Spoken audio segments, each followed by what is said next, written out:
primarily. So you see the kind of topics.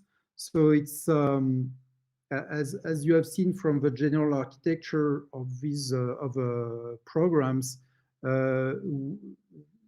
these are the courses of the first year.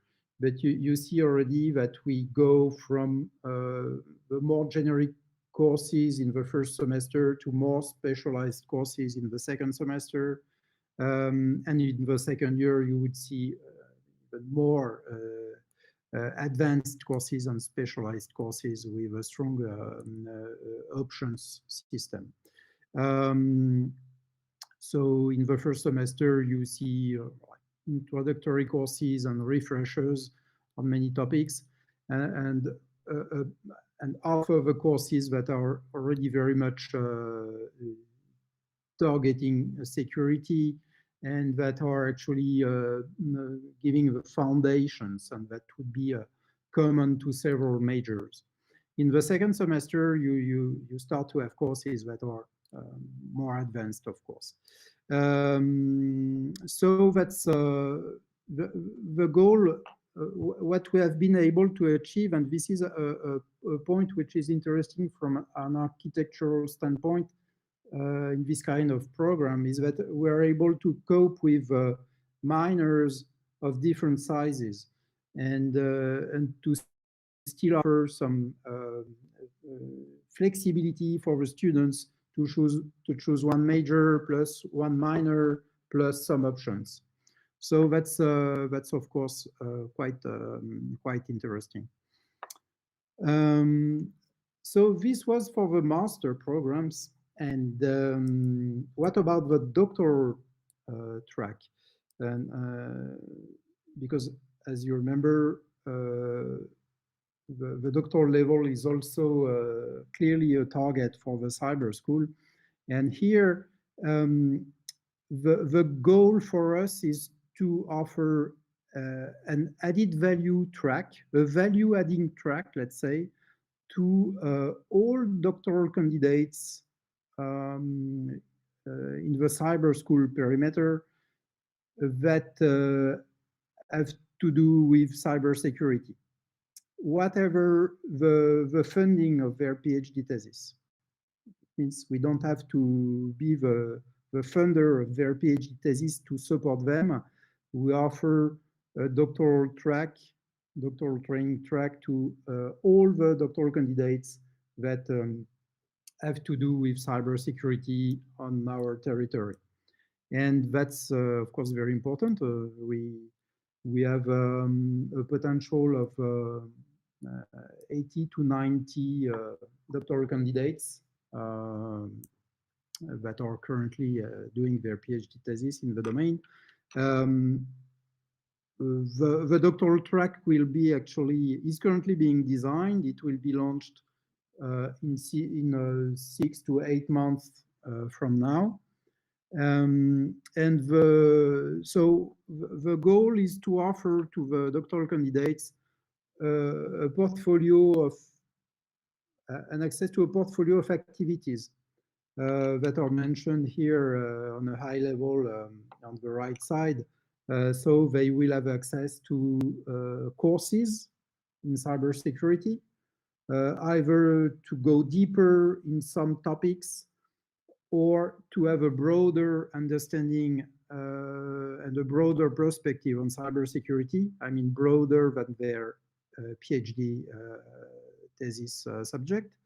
They will also have access to an international mobility, to a mobility in a company. They will have access to professional events in cybersecurity. They will be able to use the CyberSchool to network, to build their professional network, to teach in cybersecurity, and so on. So they will have access to a portfolio of instruments that we will, in some cases, organize, that we will, in some cases, financially support, even if we do not organize. And so that's the way it will work. Of course, the courses will be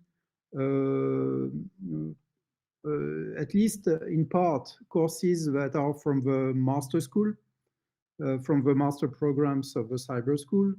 So it will be, well, courses that will be specifically opened to doctoral candidates. And so they will have access to a rather large and very targeted portfolio of courses. And what is the goal of all of that? It's really to bring additional competencies, skills, and experiences to the doctoral candidates in cybersecurity. So, I mean, beyond their research work. So we can see that it will be as we say here, either to broaden or deepen their competencies in cybersecurity. It can be about transverse skills, soft skills. It can be about increasing their industry connection and understanding of industry ways of working. And it can be also in terms of international exposure. So this is what we want to bring to the doctoral candidates. And what is very important is that it will be it will bring value whatever the career that is contemplated by the doctoral candidates, whether they want to continue in academia or go to industry. And that's very important because, well, as you know, it's not easy for the students themselves to know ahead of time if they will be able to continue in academia or go to industry. And so it's really interesting for them if they can broaden, if they have an opportunity to broaden their skills, their skill set to be like adaptable to different job opportunities and different job perspectives. It's really a value for them. And it's also for us a way to attract in the doctoral in the doctorate students that maybe wouldn't have chosen to do that if there was not this doctoral training track. So we want to also increase the attractiveness of a doctorate with this track. So so all this to say that with a CyberSchool, okay, there is this goal to bring value to master level students, doctoral candidates. We have many activities that we are starting now to really offer them a premium experience, offering them many opportunities to meet together, to get conferences on topics, of course, in relation with cybersecurity and so on. So we want them to be really happy to be there because they know they will get a lot of value from their studies, but also they will be part of a cyber school and network and have access to unique activities, even extracurricular activities. It's also, of course, a value for researchers because they will get privileged access to talents, and hopefully we will succeed in our goal to make research more attractive for students and prepare them better to continue in a doctoral thesis. So that's of course a key goal. But now what about our stakeholders? Because it's not only about students and researchers, it's also about companies, for instance. And here we have developed in the first year of a cyber school a whole portfolio of services that we offer to companies.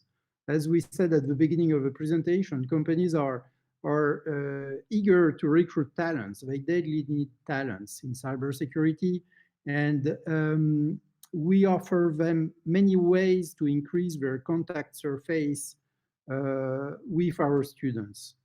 So we have developed several opportunities for that. Every week, we have time slots dedicated to companies so that they can present their company, their professions in cybersecurity. Because, well, as you can guess, students don't always have a very good perception of what are the real jobs behind their studies and following their studies. And so that's very useful for them anyway to have these testimonials from companies on what is it to do cybersecurity with them. And so we also have companies that are giving courses, so as professionals, of course. That's of course kind of very controlled, because we also have to make sure that we have a level of quality that is required for this cyber school. But this is a real opportunity for companies. We have challenge-based projects, so where students can work on challenges that are posted by companies. Of course, we handle internships offers for companies. As you have seen, we have internship opportunities in the architecture of our master programs. And so that's we also have a formula, as we said, where it's the second year of master that can be as a work study under a work study model, so where the students would share their time between a job in a company and studying at the cyber school. And also, of course, there are opportunities for industry thesis. You know, in France, we have this CIFRE model that is quite successful and good in terms of course, increasing the surface, the contact surface between research and industry. Another aspect on which we would like to come back, because I guess what is interesting with the cyber school really it's two things. It's what we try to produce in terms of skill sets and master and doctoral level profiles, but it's also the way we try to build this object, which is the cyber school, through by federating the assets from a bunch of partners. And so, as I said at the beginning, there are really two ways to do it that have to be used both. One is a top-down, so growing the institutional cooperation with a co-accredited master, double diplomas, and so on. The other is bottom-up, by fostering the pedagogical cooperation between teachers. And so here, and this is something that is still ahead of us, that we are going to develop in the until mid next year. It's to grow a teachers' community of practice in cybersecurity, meaning teachers that are from the domain of cybersecurity and that see an interest, and we will have to show and build this interest, see an interest in sharing their practices, in co-designing courses together, in co-designing pedagogical resources together, in executing courses together, in improving them, and so on, in innovating in education together. And so this is something that has been experienced in other networks of universities, either on a European level or national level. And so this is something that we really want to develop here because we think it's really appropriate. And it is based, of course, on support that we're able to offer to the teachers to cooperate. It's also based on some instruments that we are implementing right now. One is a shared course catalog. So with that is actually a catalog of all the courses that we have in cybersecurity at the partners. So university, engineering schools, and so on. And with an ability to then build on that and open them to students outside of their establishment that created the course and so on. So have really a structured and open course catalog. Have a portfolio of shared pedagogical resources, either developed by teachers in the cyber school or purchased. Same with pedagogical equipments. We have a possibility with the cyber school to to invest in pedagogical equipments, whether it is a cyber range or things like that, and that are hardware equipments and systems that can be in which we can invest as a cyber school, and that can be then used by all the teachers. Same with conferences, a series of conferences that we're launching right now that are available to, so these are like cyber school conferences that are available for all the students from partners in the cyber school. So all these are instruments for cooperation to let's say, foster and foster cooperation and make it tangible. And so this is, I guess, this will be very important for the success of a cyber school, our ability to really develop this cooperation and this teachers' community of practice. Then another aspect which is very important for the cyber school is the international development and cooperation.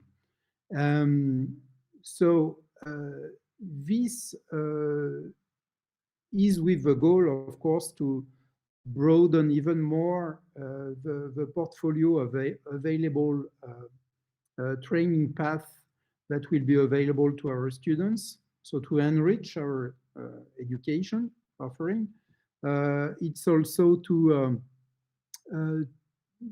initiate cooperations that may ultimately transform in research cooperation. And we see that there is often a path between cooperating in education and then cooperating in research. It can also, of course, go the other way around, and that's very clear. And actually, we have a dual approach to international cooperation. One is through networks that are like structured networks usually on a European level. So these are the two examples that are here on the right side of the slide, and also bilateral cooperation. And so this is a message. We are eager to work with universities, teachers, researchers that are interested in cooperating on education or research. This can take, of course, many different forms. If we stick to the educational level, of course, ultimately, there are these models of European double degree programs, but as you may imagine, this is not easier to implement. This is quite heavy, good but heavy. But there are many other possibilities that are much lighter, like offering a course in virtual mobility, meaning, okay, I am in Potsdam, I deliver a course for students that are in Potsdam or Rennes. It can be other forms of pedagogical cooperation, sharing pedagogical resources, whatever. It can be offering internships to students. It can be organizing seminars that can be, for instance, end of November here, we have a research seminar, so co-organized by the CyberSchool and the EDUC network. I will tell a bit more about it later on. The EDUC, and this seminar will be to identify research opportunities between researchers from Rennes and the other universities of the EDUC Alliance.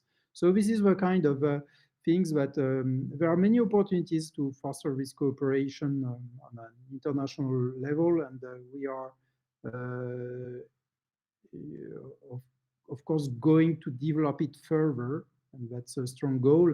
Here to tell you more about the two networks that are mentioned. So EDUC is a European University Alliance.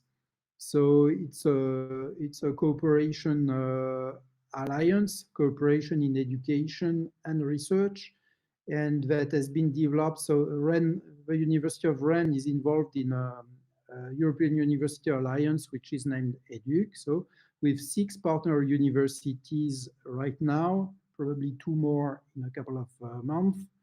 And so they are in Italy, Germany, Hungary, and Czech Republic. And the other network is the IT Digital. So that's a knowledge and innovation community from the EIT. And here we have a very structured cooperation because it's based on a double degree program where students can do their first year in France, so in Rennes, Italy, Finland, Netherlands, Hungary, and their second year in the other country. And with a program that is coordinated, so the first and second year are really coordinated, so that it makes sense, of course, to make a first year in one country and the second year in another. And at the end, the students get a double diploma, and so on.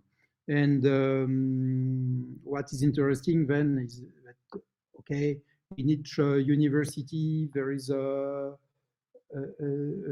are specific areas of expertise. So it's really interesting, of course, for students to have access to this network and be able to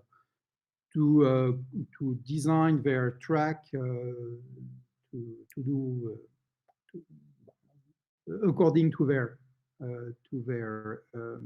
wills and goals for the future. So that's kind of the heavy approach, but there are many other ways to cooperate that are much easier to implement. So I guess that's it. And so thank you very much. I guess we are, of course, looking forward to seeing you on our networks. Here you have the contacts. And now I guess there will be some questions. Very good. I clap the hands, representative for the audience that you did not see, and I also did not see. So in the future, the series is also planned on site. So I really loved your talk. It was great, and I really admire your passion of setting this up, because I can only imagine how much work this was. So how much time was it in the end? When did you have the idea? How did you come up with the idea to set up this CyberSchool? So the idea began in 2018, in fact, and so we as we thought, there were a lot of different curricula in Rennes, and so we think that for students, it's not a good idea to have so many possibilities to do training in cybersecurity. So one of the goals is, in fact, to simplify for students the different topic, and try to also put together all the knowledge of the different teacher and organize them so that it makes sense for students to do a major and to be specialized in hardware security or in cryptography or in some other topics. So we try to, in fact, propose a curricula for all of these research area, but they are not only research, it's, I think, important also for professionals. And I think in the future, the students have to be not just aware on all the topic of cybersecurity, but that must be specialized, in fact. And we see that there is a lot of different attacks. And we also talk with some professionals, and they explain us that they have some students that are expert in pen testing, but they only know pen testing. And so they know some tool to do pen test, but they are not aware of all the area of the other area in cybersecurity. That's the reason why we decided, in fact, to propose the idea of using two different, so one major and one minor. And so the last point is also to have some engineering school, is that in the engineering school in France, so there are a lot of very good students. A lot of students can do and maybe can be interested in working in research. And in some engineering schools, they have not this possibility because they don't know what is research. So our goal is, in fact, to propose a research internship in real lab during the first year of the master, so that students can decide and see if they are interested in working in research or not. And so our goal, in fact, is really to motivate a lot of very good students in this school to do research. So that's why we are mixing people from university, researcher, and engineering school. Okay, very, very good. And also, of course, this research dimension, I find it, of course, as a researcher also very important. In this process of mounting the school, how or what was the most difficult thing in bringing these 10 partners together? So was it like you opened doors and they were like, oh yeah, that's great, let us start this, or how did you convince them to participate? Can you share a little bit your secrets about that? It's not completely easy, but I think it's interesting for in some engineering school there are not a lot of different teachers. So and also at École Normale Supérieure of Rennes. And so the goal, in fact, is that maybe if we are together, we can propose a more structure and more in-depth course for the student. For instance, at INSA Rennes, there are only 2 people that are doing cybersecurity. And so they can teach, but maybe not all of the different subjects. And so the important point is that using this master, students from INSA Rennes can have some schools at INSA, but they can also follow some course of at the university. So, for instance, also for Centrale Supelec, they have a very good teaching, a very good teacher, but they also want that their student can follow research level courses. And so for these specific courses, they can send us their students. So I think each partner can have these specialties, And for some specific course that they cannot teach, I think it is important to have some cooperation between the different partners. Very I would good. like And, to add something. yeah, sure, yeah. In terms of a key challenge, it is that if you try to build the cooperation, staying at the institutional level, it's not enough. You will not succeed because you have something that is called academic autonomy, meaning that the teachers and researchers are essentially rather free to do whatever they like in terms of investing their time in what is bringing, well, added value for them. And so that's why we see as key to succeed in the project, to develop this bottom-up approach where we will build cooperation between the teachers, leveraging things that are interesting for them individually. So here we don't talk about the institutional level, we talk about the really what is bringing value to the teachers and researchers as individuals. And fortunately, there are, of course, different ways to bring value to them. And this is what we have to develop. Very good. And a follow-up question that we have to that. So how is the interrelation with the different institutions? So you have these 10 institutions and you have the CyberSchool. So they send their students to stay with the CyberSchool, or the students are inscribed with the CyberSchool and following the curriculum at the CyberSchool and only partially going to the institutions? Or how is the link between the institutions and the CyberSchool? What is the bodies that are existing there? Okay, so this is a very good question, and yes, we thought about it, and so we begin in fact by creating a network between some institution and or partners that work together already. For instance, at the university, also the École Normale Supérieure of Rennes. Share a lot of course with the university, and afterward we have begun to talk with engineering school.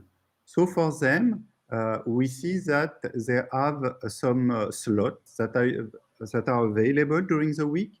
For instance, I don't remember, but for INSA it's on Thursday morning, maybe for Centrale Supelec is Thursday afternoon. I don't remember all of the different slots, but we think to put a specific course that are interesting for this engineering school during this period, so that students can spend half a day per week for specific courses that are taught at the university. So I think all of the different partners are on the same campus. So I think IMTA and Centrale Supelec spend 10 minutes walk for the student. I think it's not possible to have different courses during the same half a day. But if we specialize also course for some school during half a day, I think it's possible to have this opportunity.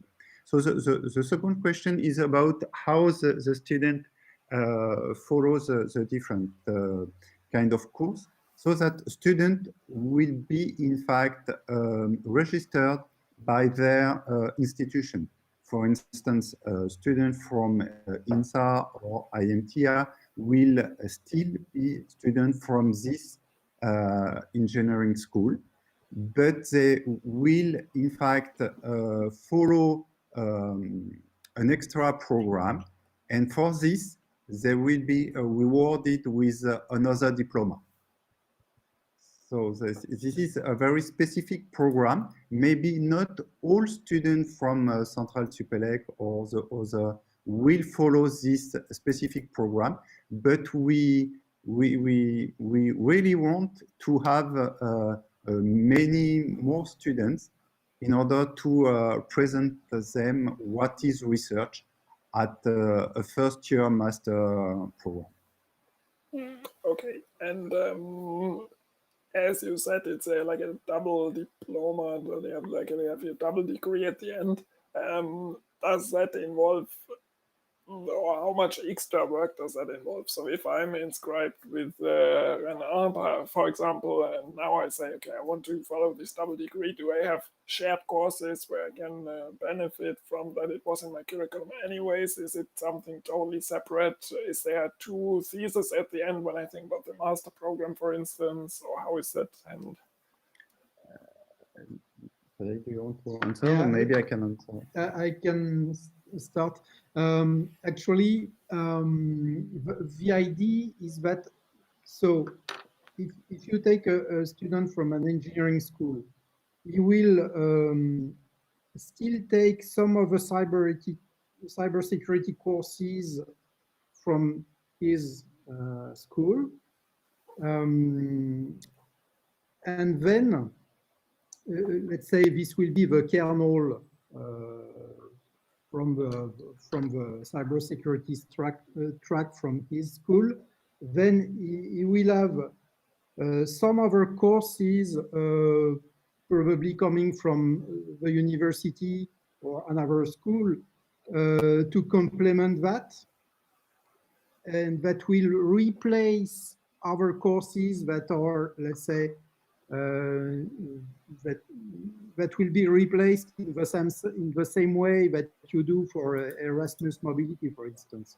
So he will. So then these courses, additional courses, will replace other courses from his engineering school track.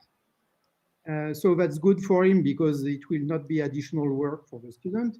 But then there will be a third part of the courses that will be there, then extra, well, additional, extra, that will be as extra ECTS. And so all in all, what we think, but we still have to discuss with the engineering schools to tune that. But all in all, we think that there will be an additional effort for the students that want this double diploma. But we will tune it so that it is manageable and obviously it will be worth the effort, let's say. Very good. And what title will I have when I'm a student who graduated from the cyber school? Do you already know that? I don't know because it will depend on the different partners. But for me, I think that it will be nice if so the student follow the research internship during the first year at least, and then some 2 or 3, or it will depend, maybe 1, I don't know. So course given by the master. So this is a system that is already working because at Rennes there is what is called the research master. So it's already cohabitate with all these different partners. And so some student from IMT spend 2 courses at the university, and they are rewarded with this diploma. So I think it's something that is already working and manageable, and so I think it can be interesting for students. So also what we want to add for all students for this partner is to have some conference, and so we aim to attract all these students for the conference. So the conference will be given on Wednesday at 6:30 in order so that there will no course in all of the partners. And so we plan to have people speaking about Pegasus or other attack. And so this will be open to all students of all partners. And so also we want to have some CTF or capture the flag event between the student of all this university. I think it can be something that shared by all the students, and we really want that the student of all partners will know and have something to gain by coming at the graduate school. Very, very nice, and also very exciting for me to exchange with you in this phase where there's still the things that are changing a bit and so on. So yeah, really, really good. So yeah, if you have someone to present, I think that this event, I think, can be shared by all the teacher, and I really think that something about very new attack and that can attract all the students, even if they are not interested in cybersecurity. I think it would be a good idea.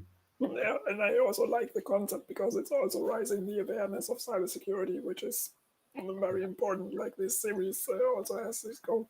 So I have a couple of questions that are related to the forming of the curriculum, influence of the industry companies, also skills the students are interested in. So could you elaborate a little bit more on the process, how you created the curriculum? So you said a little bit that the teachers were involved heavily in the sense that they had some course content that they could bring in. So this definitely played a role, but I could imagine that also the companies played a role, maybe the military part of the school gave some input in the sense that these would be competencies that you definitely should have. Maybe you did a survey or something like that. So could you describe a little bit how you came to your curriculum and who, what were major influences? Yeah. So yeah, in fact, the master now from the software and system security, in fact, is quite old in Rennes. It begins, I think, in around 2006.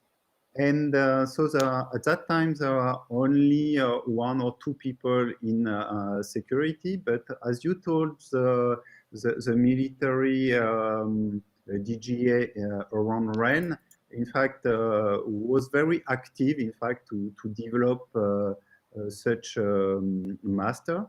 And so we, at the beginning, we asked, in fact, some experts at DGA to teach in this master, so a student can have the opportunity to have a very good expert in this area.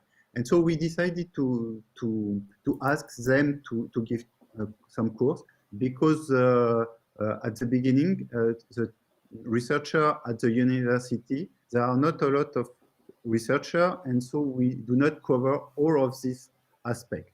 So we ask them to teach in the master. We also ask people from company, and because we think that at the beginning, a lot of the students will be higher in this company, and so it's important that people from company present what they are doing and what they want. So now during the graduate school, we shift a bit, because we try to, so now our goal is not to build all the course with the company, but we think that now it's important also to have some course which are given by professor at the university. So we know that there are some trainings that use a lot of different of people working in some company, and maybe all the teacher from company.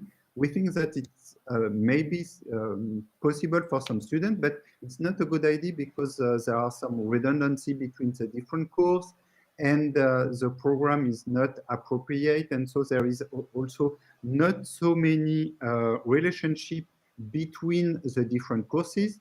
And so this was, in fact, the goal of the architecture of the program, is in fact to see that we put this course during the first year, which will be some introductory course, and then during the second year, more specialized course. but the course from the second year will reuse what the student learned during the first year. So this is not possible in this program. Now it's completely integrated during the master, and our aim is in fact to have a very specialized course. So it's possible to have a very specialized course once people know some introduction course. If they have only some introductory course, we think that they cannot be expert. They will know a lot of things, but definitely they will not be expert in some specific topic in cybersecurity.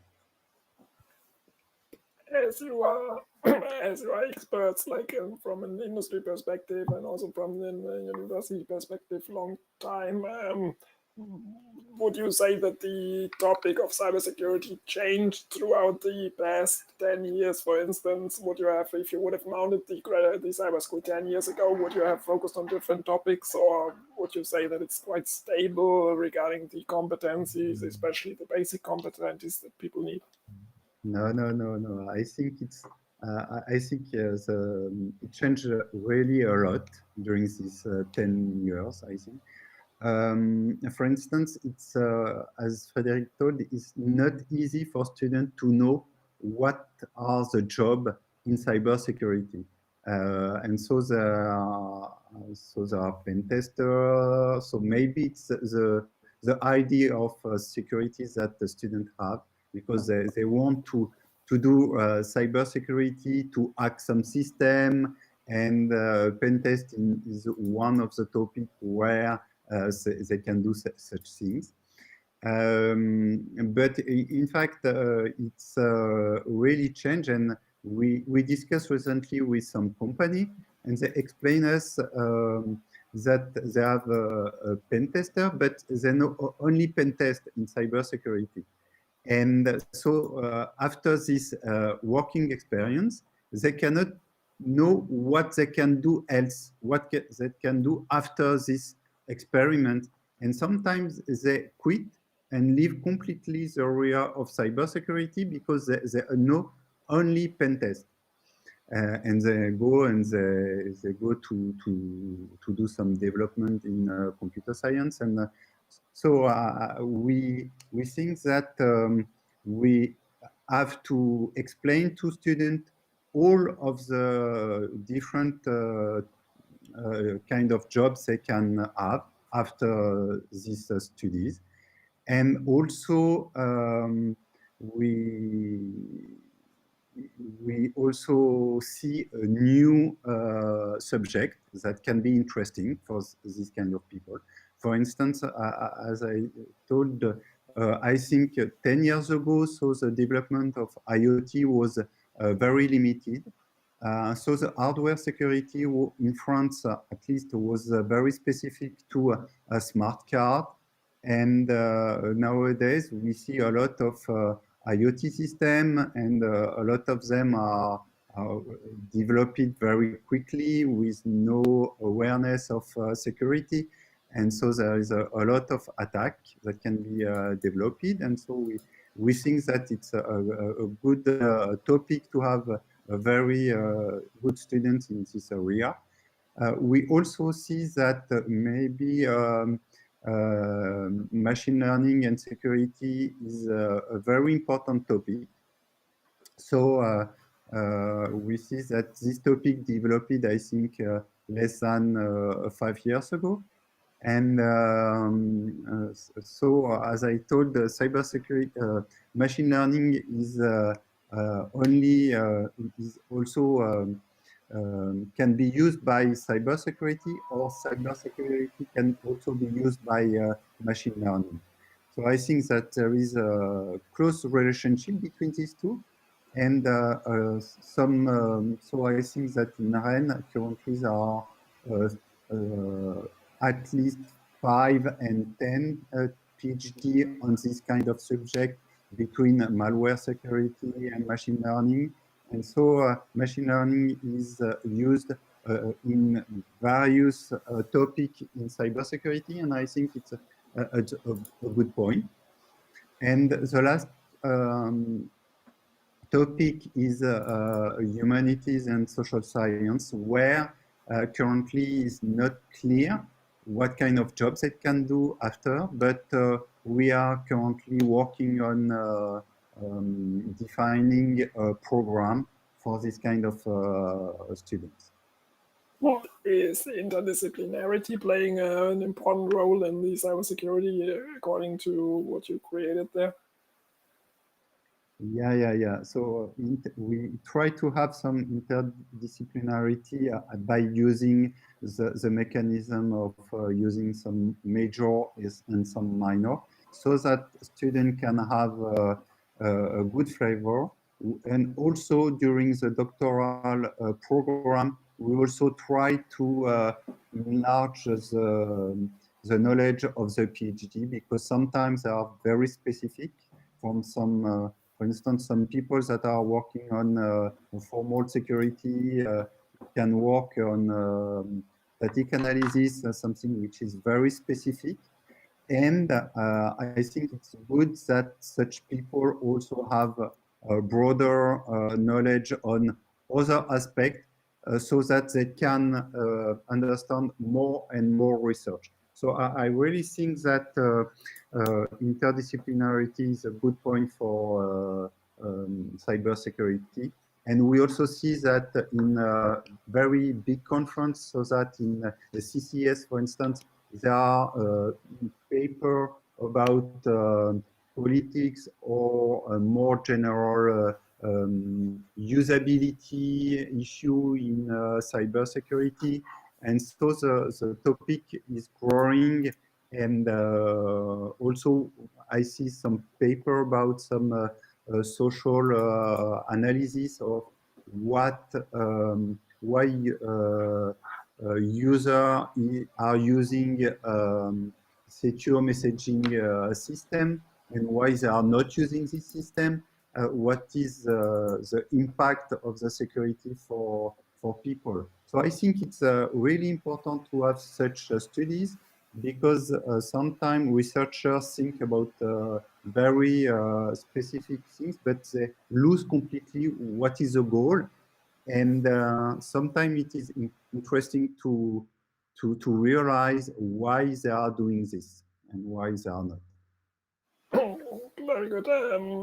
Quantum computing, when would you introduce that one to the curriculum? Do you think it's something that will come in the next 5 years, 10 years, 15 years? I think it's important we incorporate this for the program in cryptography, because so in this area it's really well developed. And so students at IRMA have a course in quantum cryptography. We also try to attract some researchers in this area. And I am optimistic to attract someone on this area that explain to other students this area. So I think yes. Sorry. So for the other student, I think it's interesting for them to know what is such the power of a quantum computer. I think that they have to know and understand what is the current research, what currently we can do with such a machine. I think it's not really a quantum computer now. We can build only some machines that work with quantum mechanics, but they are not real computer. And so I think that it's interesting for all students to understand what are this area and why this building quantum computer can be devastating for security. But I think it's more just an introduction. I think it's sufficient for most of the students. Very good. Thank you very much for this opinion on that. Very good. We still have a couple of more questions, but not so much more time. Therefore, I will just go for 2 more questions. So the first one, you talked about the Cyber Valley, you talked about internships that are part of the study program, which I like a lot.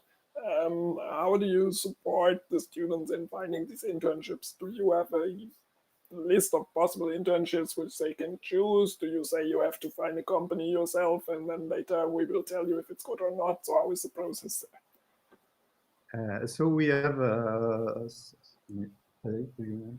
Yeah, a few words on that. Actually, in the operations of a cyber school, we have what we call the development role, and the person in charge, notably, is in charge of growing a network of partner companies, and that are eager to propose internships subjects. And so, yes, what we offer to the students is basically privileged access to these internships topics. And as I said, also, we offer to companies the opportunity to come and present themselves to the students and present their internship subjects and so on. So yes, well, basically, it remains a responsibility of the students to find an internship, but we help them a lot. Very good. And also very good because it helps them to be like independent and also self-motivated in finding something, which I always consider very important for then keeping them also interested in doing it because they had to invest in the first hand. So I like the approach a lot. And now the last question, I profit again from having the 2 major minds behind the cyber school in front of me. So if you would put yourself back with your knowledge from today to 2018 and would restart the process, what would you make differently? What was the biggest failures that you want to share, or the biggest successes that you didn't expect? Maybe you can share some 2, 3 things about that, which would be super interesting because, yeah, I mean, you did it. And so.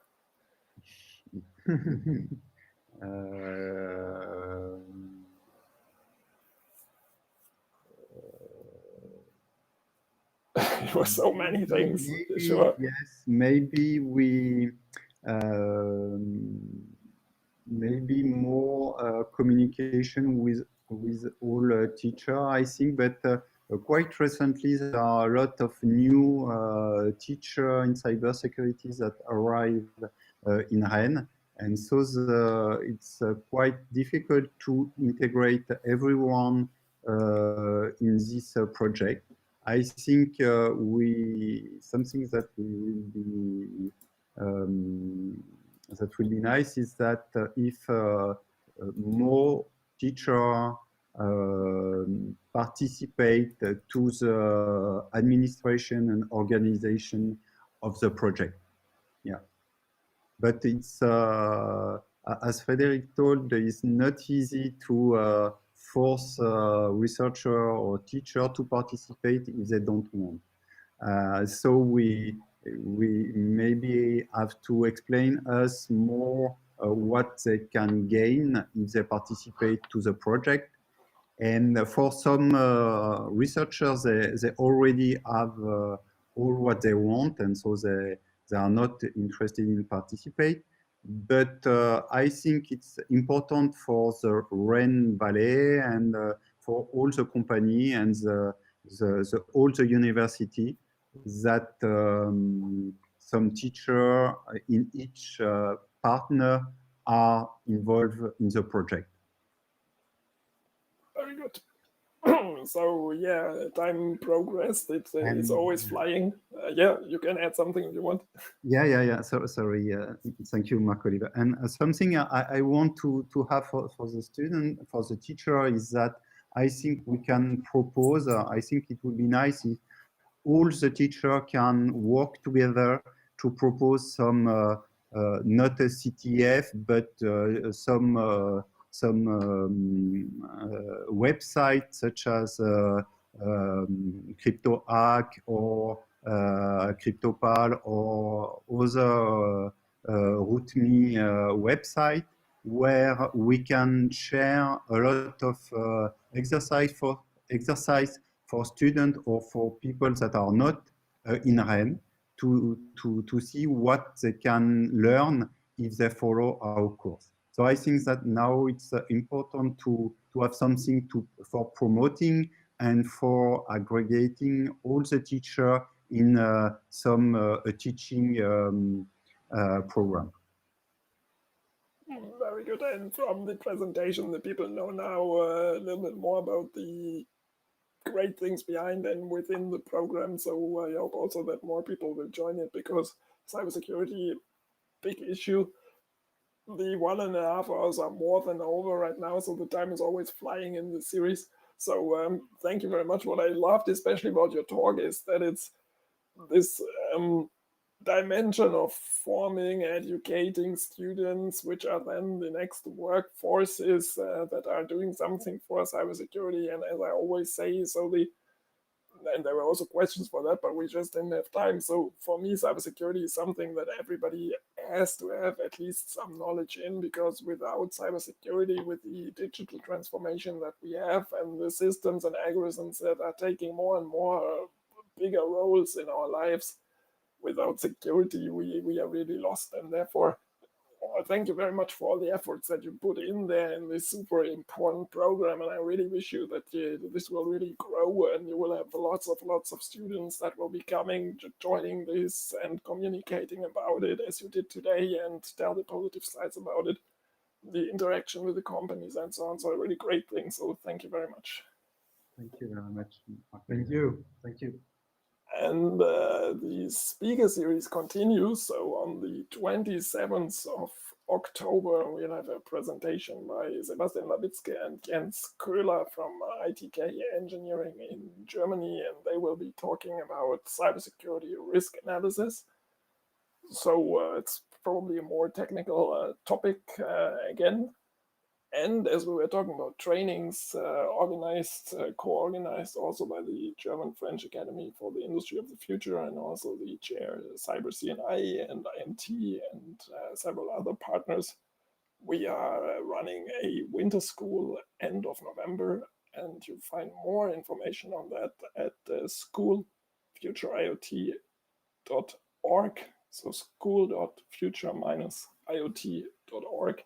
You also find it on the websites of the chair and on the GFA and several other ones. And you're cordially invited to participate.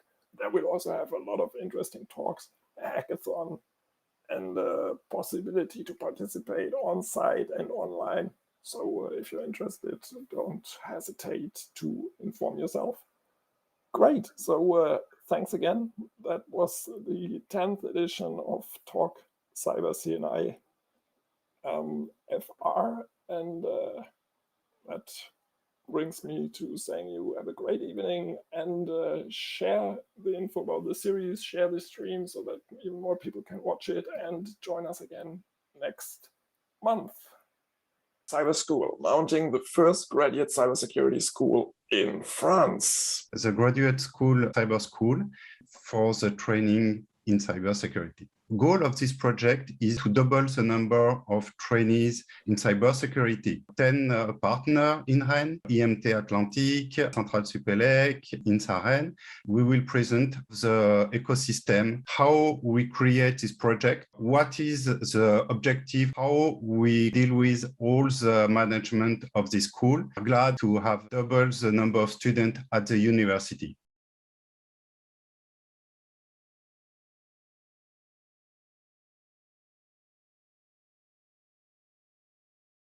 Cher CyberCNI, pôle d'excellence région Bretagne.